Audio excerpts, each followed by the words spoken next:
오늘은 2페이지 6세기 부분을 안 한 것 같고요. 오늘은 2페이지부터 좀 달려서 4페이지 정도까지 좀 빠르게 나갈 생각이에요. 그래서 조금 스피디하게 나갈 생각이니까 여러분들이 좀 잘 따라와 주시면 좋을 것 같고요. 먼저 여기 시작하기 전에 판서 뼈대만 좀 잡아 보겠습니다.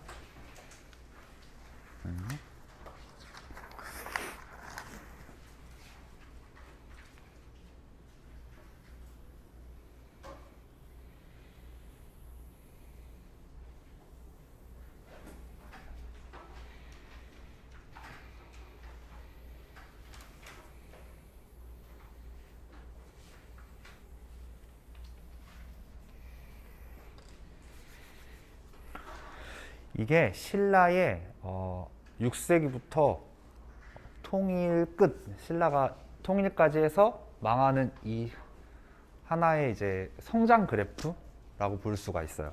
그래서 우리가 이거를 하나하나 짚어가면서 좀 보도록 하겠습니다.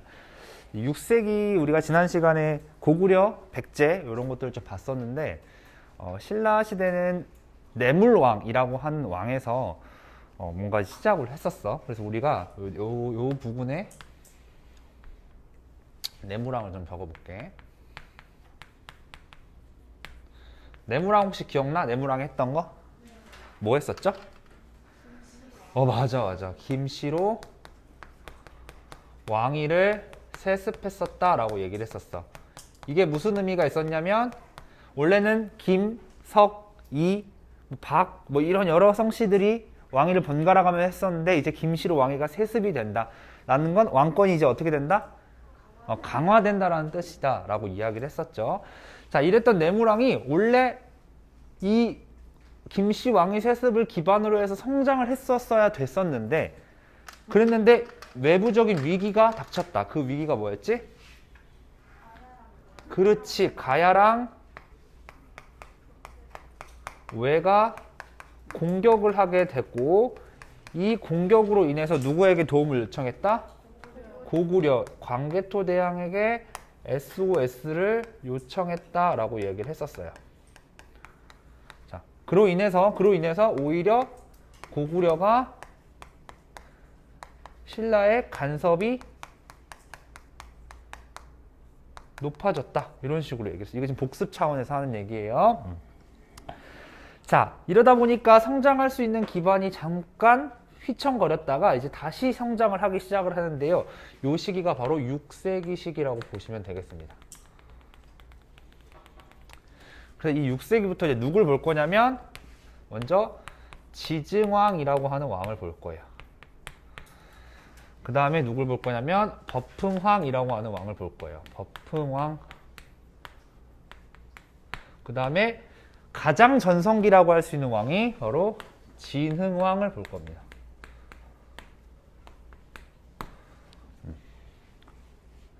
그럼 지증왕의 업적부터 좀 보면요.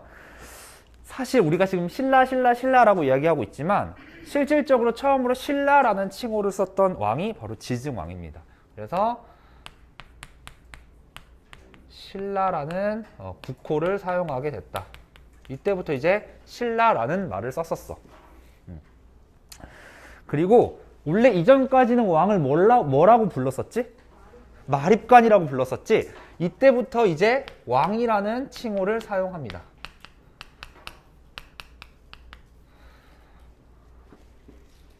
왕이라는 칭호. 잘 안 보이면 이따가 끝나고 사진을 찍으시면 확대해서 다시 필기를 하세요. 자, 왕이라는 칭호를 사용했고 이때 이 지증왕이 어디를 정복하냐면 우산국이라고 하는 곳을 정복하는데 우산국이 지금의 어디냐면 울릉도야, 울릉도. 울릉도. 이렇게 해서 지증왕의 업적 3가지가 있습니다.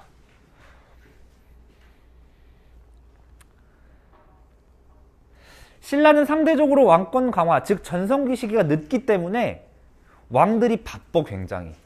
할 일이 많아. 약간 늦춰졌기 때문에. 그래서 곧바로 이어서 버풍왕은 뭘 하냐면 버풍왕의 이름만 봐도 알 수 있다. 뭘 해? 법이 들어가니까 이 버풍왕의 업적 중 하나는 뭐다? 그렇지, 율령이라고 하는 율령을 반포한다. 법을 반포한다. 또 뭘 하냐면 불교도 공인해요.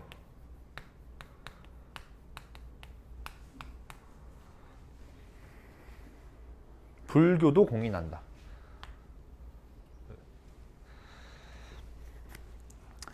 그리고 이때 금강가야가 휘청거리잖아. 그 휘청거렸던 나머지 금강가야까지 이 버풍왕 때 확 아예 멸망시켜. 싹을 잘라버려 그냥. 그러니까 그만큼 버풍왕도 굉장히 성장 그래프에서 올라가는 축에 속하는 왕이에요. 그러면 율령 반포하고 불교 공인했으니까 그 다음 왕은 진짜 전성기겠다. 오케이? 실질적으로 한 왕만 고르자라고 얘기하면 신라의 전성기는 이 진흥왕이에요. 이름만 봐도 되게 흥했던, 진취적이고 흥했던 왕인 거야. 진흥왕. 자, 이 진흥왕의 업적은 첫 번째, 일단 기본적으로 왕권이 어땠을까? 굉장히 강화했을 거야. 그래서 진흥왕은 첫 번째, 왕권이 굉장히 강화됐다. 그만큼 왕의 권력이 셌다. 그럼 반대로 누구의 권력은 약하다? 귀족들의 권력은 약하다라는 거거든. 그래서 이 귀족들의 권력을 약화시키기 위해서 무슨 방법을 쓰냐면 귀족들의 자제들을 자신들의 호위무사나 자신들의 군사로 쓰는 거야. 우리는 그걸 뭐라고 얘기하냐면 화랑도였습니다. 화랑도. 이게 어떤 효과가 있냐면 귀족들의 자제가 내 주변에 항상 있고 군사훈련하고 뭔가 훈련받고 교육받고 있으면 만약 귀족이 뭔가를 잘못하고 나를 배신하려고 한다. 그럼 난 누굴 건들면 돼? 그 자식들을 건들면 되는 거야. 굉장히 인질적인 효과가 있는 거지. 그래서 화랑도를 정비하고요. 이 진흥왕 때 굉장히 중요한 업적 중 하나가 뭐냐면 어디를 차지하냐면 한강을 차지해요. 한강을 어떻게 차지하냐면 지금 사실 이전까지는 한강을 누가 갖고 있었냐면 고구려가 갖고 있었어. 그러니까 항상 백제랑 신라는 저놈의 고구려를 쳐가지고 한강역을 차지하면 좋을 텐데 언제 치지? 라고 생각을 하다가 백제랑 신라랑 손을 잡고 백제와 신라의 라, 백제의 제, 나제 동맹을 맺고 고구려를 치기 시작합니다. 그래서 신라가 백제와 손을 잡고 한강을 차지해요. 근데 문제는 한강이 굉장히 요지의 땅이라 그랬지. 그러다 보니까 욕심나는 거야. 신라 입장에서는. 이거를 백제랑 나눠 가져야 돼? 지금 우리 텐션 올라갔는데 이거 우리 한번 백제랑 붙어가지고 이걸 그냥 우리가 다 차지할 수 있을 것 같은데 라는 욕심이 생긴 거지. 그래서 한강을 같이 차지하고 있던 백제를 배신 때립니다. 그 전투가 뭐냐면 관산성 전투예요. 관산성이라고 하는 성에서 전투를 펼쳐요. 그러니까 이건 누구랑 싸운 거다? 백제랑 싸운 거다.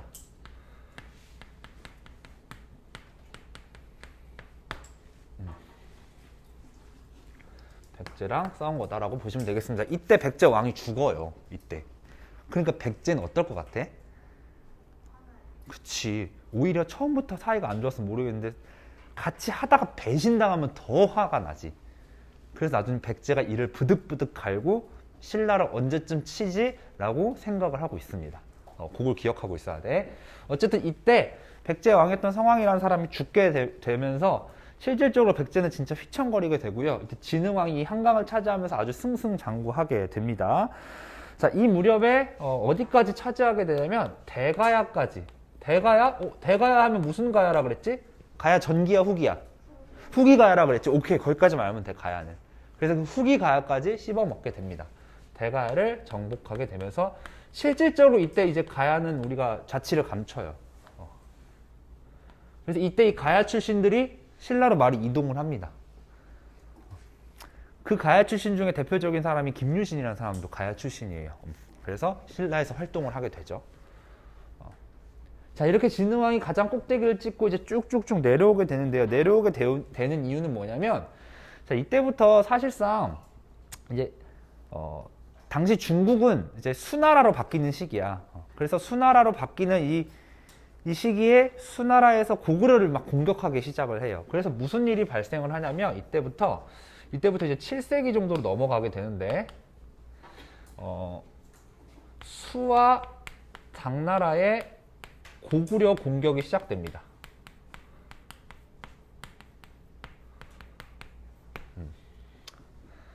수랑 당이 고구려를 공격하는 모습이야. 자, 이걸 잠깐 지도로 잠깐만 보여줄게. 이거는 필기 안 해도 돼. 여기가 이제 수나라가 만들어져. 그 배경을 잠깐 설명하면 예전에 우리 고조선 할 때 진나라, 한나라가 교체되는 시기였잖아. 기억나 혹시? 좀 이제 오래전이라 기억 안 날 수 있어. 내가 그때 무슨 얘기를 했냐면 교체되는 시기는 내부적으로 굉장히 혼란스럽기 때문에 외부적으로는 신경을 못 쓴다 그랬어. 오케이? 그런데 한나라로 정착이 되자 바로 그 한나라가 어디를 공격했었지? 그치, 고조선이 또 위만조선을 공격하면서 위만조선이 쇠퇴했지. 마찬가지야. 원래 수나라 이전에 위진 남북조식이라는 시기가 있었어.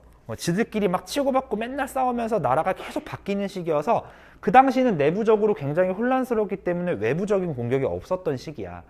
그런데 수나라로 바뀌니까, 수나라로 통일이 되니까 이제 시선을 어디로 돌릴 수가 있는 거야? 외부로 돌리기 시작하면서 이제 이 수나라가 어디가 보이기 시작하는 거야? 고구려가 보이기 시작하는 거지. 그래서 이 둘이 전쟁을 펼치기 시작을 하는 거예요. 자, 그럼 고구려는 온통 시선을 어디로 향하고 있어? 수나라로 향하고 있지. 그러니까 이 뒤에는 백제냐 신라냐 이 둘이 막 두고 싸우고 있단 말이야. 이때 내가 아까 무슨 얘기를 했냐면 백제는 신라에 대해서 어떤 감정을 갖고 있었다? 그렇지, 안 좋은 감정을 갖고 있었다. 그래서 이때 백제가 신라를 엄청나게 공격을 합니다. 그러니까 위에서는 수나라 고구려 막 계속 싸우고 있고 아래에서는 백제가 신라를 막 공격하고 있는 모습인 거야. 백제가 아주 이를 바득바득 갈면서 신라를 공격하면서 신라가 계속 밀리고 있는 상황이었어. 그러니까 신라가 어떻게 하냐면 예전 기억을 떠올려봐. 이럴 때 어디에 도움을 요청하면 돼? 고구려 좀 도와줘. 이러니까 고구려가 뭐야? 미안, 나 바쁘다. 난 지금 이제 예전처럼 널 도와줄 수가 없어. 미안. 그러니까 신라가 계속 도움을 요청해. 그러니까 고구려가 오케이. 우리가 군사를 좀 떼줄 수 있는데 만약에 군사를 좀 떼주게 된다면 니들이 차지하고 있던 그 한강역 그것 좀 우리 줘. 이렇게 나오는 거야. 그러니까 신라 입장에서는 한강역 때문에 지금 내가 백제랑 이렇게 등을 돌렸는데 이걸 고구려한테 주면 솔직히 본전 다 잃는 거잖아. 그러니까 안 되겠다. 여기서 도움 요청하는 건 안 되겠다. 그래서 신라가 선택한 건 고구려. 적이었던 누구? 수나라는 이제 이때 멸망을 하고요. 당나라가 들어서거든. 그 즈음에. 그래서 그 당을 선택을 해. 왜? 나의 적의 적은 뭐다? 친구가 될 수, 아군이 될 수 있으니까. 그래서 어떤 구도가 형성이 되냐면, 자, 이걸 이제 깔끔하게 다시 구도 형태로 보면, 여기다 좀 적어볼게.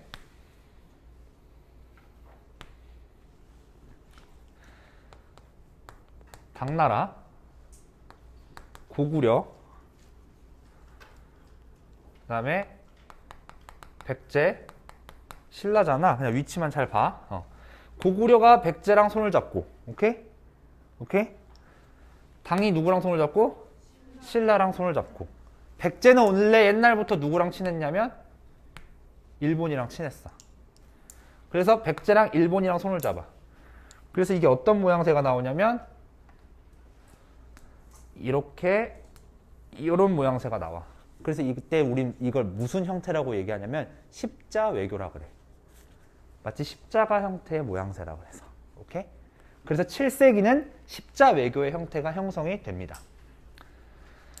자, 이런 상황 속에서 이제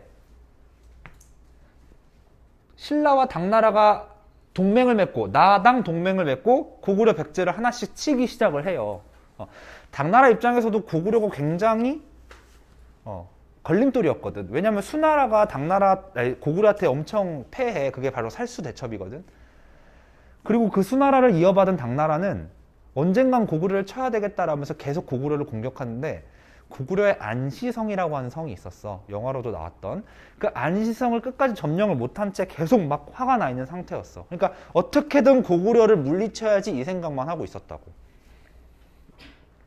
그런 찰나에 신라가 좋은 제안을 했던 거고, 오케이, 신라와 손을 잡고 고구려 백제를 물리쳐야 되겠다라고 생각을 하는데, 먼저 첫 번째로 가장 센 놈부터가 아니라 두 번째 백제부터 물리쳐야 되겠다. 그래서 백제부터 공격을 해서 백제를 먼저 멸망시킵니다. 그리고 나서 어딜 멸망시켜? 고구려를 멸망시켜. 그러니까 당나라가 이제 뭐가 보이기 시작하냐면, 아니 내가 신라랑 손을 잡고 백제 고구려까지 물리쳤는데 나랑 손잡은 이 신라가 어떤 느낌인 거야? 생각보다 종이 인형인 거야. 무슨 느낌인지 알아? 손을 잡았을 때 이제 대충 팔씨름하면 딱 느껴지거든. 오이 이놈 세다 이게. 근데 내가 이놈 손을 딱 잡아보니까 이게 얘 뭐야?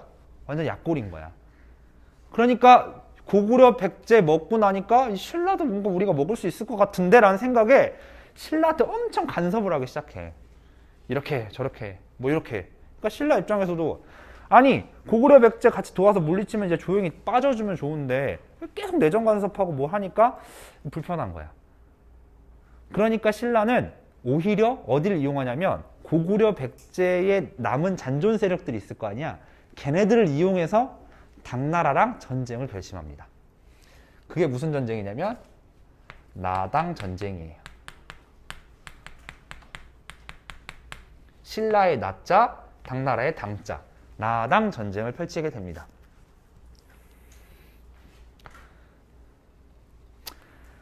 이때 누가 이기게 되냐면 결론적으로 누가 이겨? 신라가 승리를 하게 되는데, 그럼 이제 이런 생각이 들 거 아니야. 어떻게 당나라를 이길 수 있었죠? 당나라는 사실상 당나라 위치에서 봤을 때 한반도는 변방이지. 그러니까 당나라 내부에서도 굉장히 많은 반란과 농민 반란 이런 것들이 막 발생하고 있는 시기여가지고 내부적인 혼란이 굉장히 많았었어. 그러니까 외부적으로 신라가 계속 뒤에서 막 아래를 막 찌르니까 어때? 아이씨 안 되겠다. 그냥 적당히 빨리 타협하고 얘네는 끊어내고 우리 신경 써야 되겠다. 이렇게 나오게 된 거야. 그래서 어떻게 타협을 받냐면 이 신라가 승리를 했는데 원래 이 고구려가 갖고 있던 영토까지 갖고 왔으면 참 좋았을 텐데 그 영토의 일부를 누구한테 넘겨주고 당나라한테 넘겨주고 일부의 영토 대동강이라고 하는 강 이남 지역만 일부만 신라가 가져오게 됩니다. 오케이? 그래서 신라는 삼국 통일을 하지만 삼국 통일의 한계점은 고구려가 갖고 있던 영토까지 가져오지 못한 상황에서 일부의 영토만 가져왔다. 이게 삼국 통일의 한계점이라고 볼 수가 있어. 여기까지 따라오세요. 못 따라오는 거 아니죠? 자, 그런 상황이야. 그런데 문제는 뭐냐면 아까 말했지. 당나라는 여기가 변방이기 때문에 이쪽 원래 있던 고구려 지역은 신경을 못 쓰고 있었다고. 그러니까 어떤 상황이 발생하냐면 고구려 계통의 또 고구려의 자손들이 여기서 스물스물 자신들의 나라를 만든 거야. 그게 뭐냐면 발해라고 하는 나라야. 그래서 이 시기부터는 삼국 통일이 이루어진 다음부터는 아래쪽에는 무슨 나라? 통일 신라. 위쪽에선 누구? 발해. 그래서 남쪽에는 통일 신라, 북쪽에는 발해. 그래서 남북국 시대라 그래. 그래서 여러분들이 4페이지의 제목이 뭐라고 나와 있는 거야? 남북국의 성립과 발전이라고 나와 있는 거야. 여기까지 이해 가세요? 네. 잘 따라오고 있어 얘들아. 우리 거의 다 왔어. 자, 그러면 이제 이 통일신라 시기부터의 왕들을 좀 볼게. 첫 번째 등장하는 왕은 무열왕이라고 하는 왕이야. 자, 여기는 왕이 그렇게 중요하진 않으니까 그냥 쓰기만 할게. 두 번째는 문무왕이라고 하는 왕이야. 그 다음에 이 통일신라의 전성기라고 할 수 있는 왕은 무슨 왕이냐면 신문왕이라고 하는 왕이야. 그 다음에 신문왕 이후에 성덕왕이라고 하는 왕이 있어. 그리고 통일신라는 점점 하락을 하게 됩니다. 선생님, 저 이 네 왕 중에 딱 한 명만 외우고 싶은데 한 명만 알려주시면 안 돼요? 4개 다 하기에는 제가 너무 버거워요. 오케이, 한 명만 외우자라고 굳이 꼽자면 신문왕은 꼭 아셔야 돼. 근데 여러분들이 너무 자비로워서 하나만 더 외울게요 라고 하면 성덕왕. 오케이? 순위가 1, 2순위야. 중요한 순위가. 오케이? 그 정도는 해줄 수 있잖아? 자, 그럼 하나씩 볼게. 이 왕의 업적이 중요한 게 아니라 자, 이 왕들은 이미 통일을 해서 나라를 성장시키는 왕이지. 그러니까 이 왕들이 대부분 했던 건 뭐냐면 제도를 정비할 거야. 오케이? 그럼 이 왕들이 했던 제도 정비를 하나씩 볼게. 중앙에서는 어떻게 했는지 볼 거고 지방에서는 어떻게 했는지 볼 거야. 군사적으로는 어떻게 했는지 볼게. 요 세 개. 먼저 중앙은 통일을 했으니까 영토가 넓어졌지. 그럼 통치를 원활하게 하려면 영토를 잘 분할해서 통치하면 좋겠다.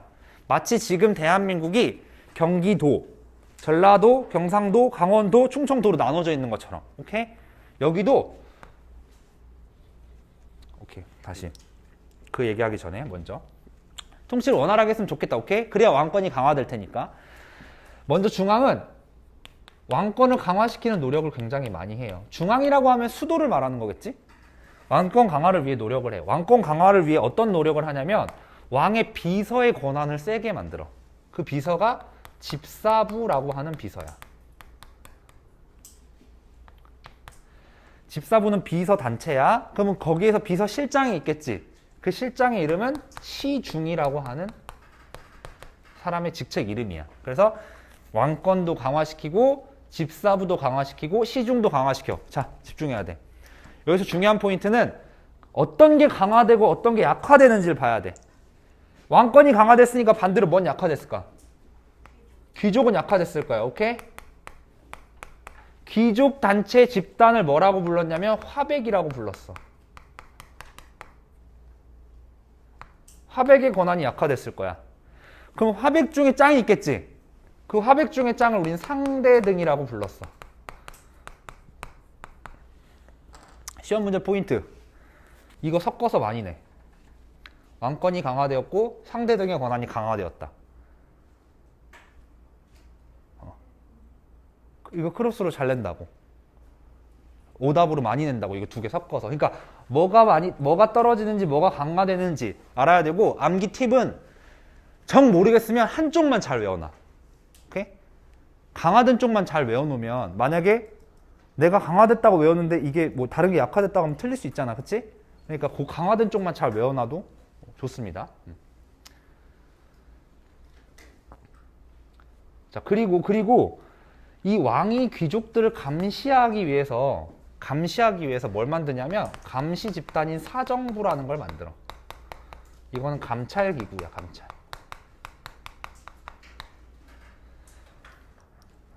이 정도까지.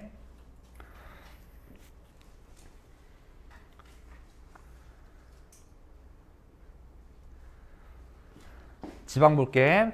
아까 지방에서 잠깐 얘기하려고 그랬던 게 뭐였냐면 전국을 9개의 주로 나눠. 9개의 주로 나눈다고. 지금 우리가 경기도, 충청도, 전라도, 도 있는 것처럼. 그럼 얘들아, 여기다 하면 좋겠다. 여기 딱 좋다.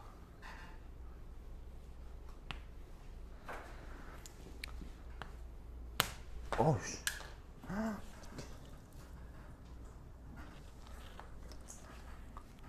봐봐, 이게 통일신라잖아. 원래 신라는 여기였지. 여기 신라의 수도가 어디야? 나오나? 신라의 수도가 어디야? 경주 가봤어? 경주 들어는 맞지? 경주 꼭 가봐. 나중에 대학생 돼서 데이트하기 딱 좋은 곳이야. 정말이야. 경주 맛집도 많고. 선생님이 이제 역사학과 나왔으니까, 역사 전공이니까 매 대학교 과목 중에 하나가 답사라는 과목이 있어. 아예 답사가 이제 꼭 들어야 되는 과목인 거야. 그러니까 그때는 과 전체가 다 답사를 가. 그러니까 암묵적인 어떤 이제 음주를 하기 위해 가는 거지, 어떻게 보면. 그러니까 이제 수업을 가장해서 놀러 가는 거지, 어떻게 보면. 그럼 이제 가장 많이 가는 곳이 경주입니다, 경주. 왜냐하면 경주 자체가 어때? 굉장히 역사가 깊잖아. 경주는 그런 얘기가 있지. 개발하려고 땅 한 번 파면 뭐가 나와? 문화재가 나오고 유물이 나오니까. 그래서 거기 가면 높은 건물이 없다고 하지. 삽 한 번 푸면 옛날 게 나오고. 왜? 신라의 1000년의 역사를 가지고 있는 곳의 수도거든. 그 경주가 여기였다고. 삼국시대 때는 경주가 중앙에 있는 위치였겠지, 신라 때. 근데 통일하고 나서는 경주의 위치가 어때? 너무 변방이지. 그러니까 여기에 대해서 해결을 했어야 됐다고. 오케이? 내가 수도천도의 의미는 뭐라 그랬어? 어떤 귀족들을 다시 재편하기 위해서 수도를 천도한다 그랬지. 근데 신라는 지금 그럴 이유가 없기 때문에 수도천도를 할 이유가 없어. 그러니까 통일을 하고 나서 효과적으로 통치를 하려면 전국을 적당하게 잘 배분을 해서 적당한 사람들을 잘 파견을 시켜가지고 이들을 관리를 시키게 하면 잘 되겠다. 오케이? 그래서 9개의 주로 나누고요. 그 다음에 5개의 작은 수도를 만들어. 그게 오소경이야. 한자야. 5개의 작은 수도. 그래서 9개로 땅을 나누고 5개의 작은 수도를 만들어서 통치를 하였다. 이렇게 기억하면 돼. 그러면 이 오소경이 뭐냐? 이게 굉장히 중요하거든. 이게 오늘의 두 번째 시험 문제 포인트야. 오소경의 역할이 3가지가 있어. 첫 번째 뭐냐면 일단은 수도가 치우쳐져 있는 것을 보완하기 위해서 만들었어. 수도를 보완하기 위해서. 두 번째 각 지방마다 누가 있겠니? 옛 고구려 세력, 옛 백제 세력들이 있겠지. 숨어 살겠지. 걔네들이 뭔가 또 죄를 저지를 수 있잖아. 반란을 일으키거나 걔네들을 감시해야 돼. 그래서 각 지방을 어떻게 하기 위해서? 통제하기 위해서. 야, 통제만 하면 저항도 심해질 수 있지.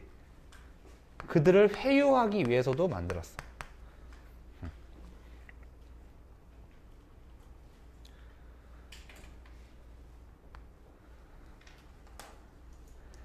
이런 3가지 역할을 오소경이 갖고 있었다라는 거. 오케이. 요걸 좀 기억하시면 좋을 것 같습니다. 자, 그리고 그 다음에 또 하나 무슨 제도를 만드냐면 상수리 제도라는 걸 만들어요.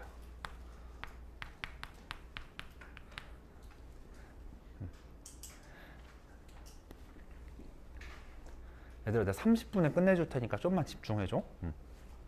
10분 일찍 끝낼 테니까. 상수리 제도를 만들어. 상수리 제도는 뭐냐면 지방에 있는 귀족의 자제들을 다 어디로 불러들여? 수도로 불러들여. 그래서 어디를 통제하는 거야? 지방을 통제하는 거야. 그들의 자제가 곧 뭐가 되는 거야? 인질이 되는 거야. 옛날에 마치 화랑도랑 좀 비슷해. 그래서 인질 제도야, 상수리 제도는. 이게 지방을 통제하는 방법이었다. 자, 군사적으로는 어떻게 했냐면 군사적으로는 구서당 10정이라는 제도를 운영합니다. 자, 이거 하나씩 설명해 볼게. 구서당은 뭐냐면 군사를 총 9개로 구분을 하는 거야. 원래 신라는 3서당이었어. 3개의 군사 집단이 있었다고. 근데 왜 구서당으로 늘렸을까? 땅이 커지니까도 맞고, 오케이, 그것도 맞아. 땅이 커짐으로 인해서 군사가 많이 필요해. 그것도 맞고. 그 다음에 이 3서당은 원래 신라인들로 구성이 돼 있었거든. 나머지는 어떻게 구성하냐면 옛 고구려인, 옛 백제인들 또는 옛 중국에서 넘어온 사람들. 오케이? 그 사람들한테 중요한 직책들을 넘겨주는 거야. 그럼 그 사람들이 어떤 생각을 할 거냐면 나 이제 망했어. 나 원래 고구려 장수 출신인데 이제 신라가 통일했어. 나 이제 실직자야. 이렇게 나올 거 아니야. 근데 그렇게 실망하고 있던 얘한테 신라가 손을 내밀면 그 사람 기분이 어떨까? 뭐야, 나도 포용해 주는 거야? 나 이제부터 신라를 위해서 살아야지. 이렇게 나올 수 있다고. 그러니까 이 구서당의 목적은 뭐냐면 통일로 인해서 소외됐던 고구려 백제 사람들을 융합시키기 위해서 만들어 놓은 거야. 이 구서당의 목적은 오늘따라 힘이 넘치는데? 융합이에요, 융합.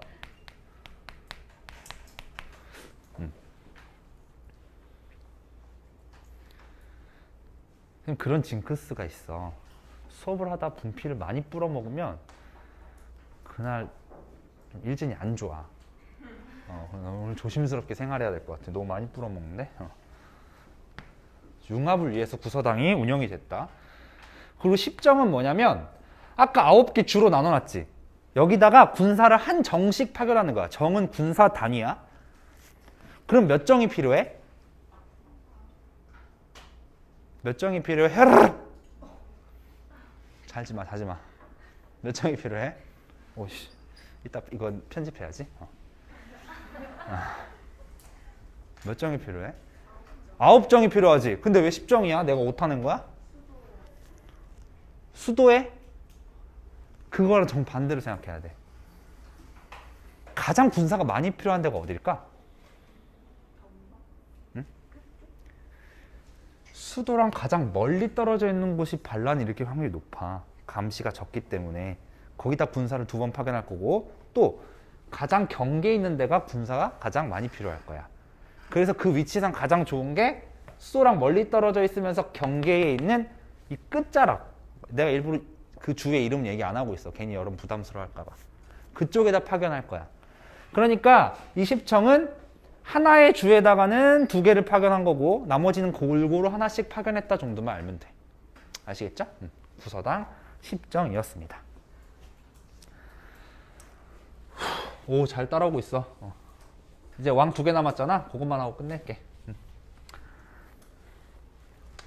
자, 이제 신문왕으로 가보자. 자, 신문왕은 첫 번째. 신문왕이 딱 즉위하자마자 무슨 일이 발생하냐면 김흠돌이라고 하는 사람이 난을 일으켜. 그래서 이걸 진압을 한다.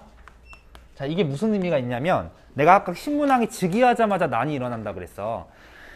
여러분들은 그런 게 없지만 남고나 남중에 가면 학교 폭력이 가장 많이 일어나는 시점이 학기 초야. 약간 이제 좀 센 척하는 애들 있잖아. 이렇게. 그래서 여기 내가 여기서 할 수 있나? 여기 이렇게. 그래서 뭐야, 저놈이 가장 세 보이면 저놈이랑 붙어보는 거야. 오케이? 그러다가 붙었는데 내가 이겼어. 그럼 어떻게 정리되는 거야? 정리가 되는 거야. 그러면 4월, 5월은 그렇게 잘 가는 거야. 오케이? 되게 약간 야생 같아 보이지만 심리가 그렇잖아. 마찬가지야. 신문왕이 즉위하자마자 신문왕 즉위에 반대했던 애들이 난을 막 일으킨데 대표적인 애가 김흠돌이야. 그럼 신문왕 입장에서는 소위 저놈을 내가 강력하게 눌러놔야 내 권위가 올라가겠지. 무자비하게 진압을 한다고. 그래서 성공을 해. 그러니까 누구도 신문왕 시기에는 난을 일으킬 수가 없을 거라고. 그러면 신문왕은 이때 본인이 세다라는 걸 증명했으니까 그걸 가지고 엄청나게 여러 가지 개혁을 해낼 거라고. 그래서 전성기인 거야. 그럼 어떤 개혁을 하냐면 내가 세졌으니까 귀족들이 깨갱하겠지. 이때 귀족들의 권한을 좀 약화시켜야 되겠다는 생각을 해. 그래서 귀족들한테 뭘 폐지하냐면 노급이라는 걸 폐지해. 이게 좀 어려우니까 요거 좀 잘 기억해줘. 노급이 뭐냐면 얘들아, 귀족들이 열심히 일을 하면 월급을 받아야 될 거 아니야. 그치? 지금 월급은 다 계좌이체로 들어온단 말이야. 아싸, 좀 있으면 월급이다. 근데 월급 지나면 쌤 자리에 간식이 많아지니까 오세요. 간식 드리겠습니다. 다음 주에 오세요. 근데 봐, 신라시대 때 뭐 계좌이체라는 게 있어? 없잖아. 그러니까 월급은 줘야 되는데 너무 많은 그 과정을 거쳐서 줘야 되니까 저기 멀리 있는 귀족들까지는 월급을 너무 한 번에 주기가 힘들어. 그래서 어떤 권한을 주냐면, 야, 어차피 그 지역에서 농민들이 농사를 지어서 수도로 세금을 내잖아. 그걸 차라리 네가 어떻게 해라? 가져라. 네 월급만큼. 그럼 굳이 여기까지 왔다가 안 가도 되잖아. 그치? 그러니까 이 노급이 뭐냐면, 이 노급이라는 것 자체가 세금을 어떻게 할 수 있는 거? 거둘 수 있는 권리인 거야. 근데 이게 다가 아니라 플러스 뭐까지 포함이냐면 그 세금을 낸 농민 있지. 그 농민의 노동력까지 가져갈 수가 있어. 이 2개를 다 가져갈 수 있는 게 뭐였다고? 노급이었다고. 그러니까 귀족의 권한이 세면 이걸 어떻게 이용할 수 있을 것 같아? 그치. 내 사람으로 만들어서 내 사병으로 만들 수 있겠지. 그럼 이걸로 인해서 노동력을 가지면 그거 가지고 군사력으로 만들 수 있고 반란도 일으킬 수 있겠다. 그러니까 왕권이 세지려면 뭐부터 없애야 돼? 노급부터 없애야 되는데 노급을 없앤다라는 건 이것도 다 없앤다는 거잖아. 그러니까 뭐만 남기고 싶은 거야? 아니 월급은 줘야 될 거 아니야. 이것만 남기고 이건 없애고 싶은 거야. 오케이? 그래서 이것만 남기는 걸 뭐라 그러냐면 관료전이라 그래. 그래서 관료전을 지급해. 말이 좀 어렵다. 말이 좀 어렵다. 여기까지만 잘 넘기면 잘 따라올 수 있는 거야. 관료전이 지급돼.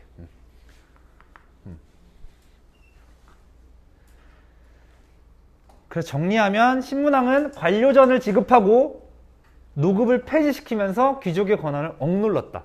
자, 요거 정도만 일단 기억하면 돼. 자, 그러면 나중에 얘를 생각을 해봐. 생각해봐. 귀족의 권한이 강하면 다시 뭘 달라 그럴까? 귀족의 권한이 강하면 다시 뭘 달라 그럴까? 그치, 노급을 달라고 할 거야. 오케이? 오케이? 자, 이 상황에서 이제 성도강 때는 뭘 하냐면 백성들한테도 땅을 지급해줘. 정전이라는 걸 지급해줘. 아니 백성들이 맨날 월급 세금만 내고 도대체 의욕이 안 생기잖아. 그러니까 그들에게도 땅을 주면서 거기서 나는 생산물 중에 일부만 세금 내고 나머진 너도 가져. 그리고 그건 네 땅이야 라고 얘기해주면 열심히 할 거 아니야. 아니 여기서 나는 거가 내 땅이고 내가 나는 거를 많이 가져간다고 생각하면 열심히 농사 지을 거 아니야. 내 게 아니면 안 할 거 아니야. 안 그래? 그러니까 자기 거다 너네 거다 이런 개념을 좀 심어주는 거야. 그래서 이걸 통해서 뭔가 백성들의 의욕을 고취시키는 그런 느낌으로 기억하시면 되겠습니다. 자, 일단 오늘 여기까지 할 건데 다음 시간에 안 한 게 있어. 다음 시간에 그럼 이런 생각이 들지. 와, 이런 것들 도대체 어떻게 알 수 있었어요? 선생님? 선생님이 과거로 가본 것도 아닌데 너무나도 다행스럽게 이런 기록이 남아져 있는 그 문서가 하나 발견이 돼요. 예전에 어떻게 살았고 어떻게 세금을 걷었고 이런 게. 그 문서가 발견되면서 디테일하게 알 수 있었거든. 그 문서를 정확하게 공부하고 어떻게 쇠퇴하게 되었는지를 공부하면서 발해 부분까지 얘기 안 했거든요. 발해까지 얘기하면서 다음 시간은 나가도록 하겠습니다. 아시겠죠?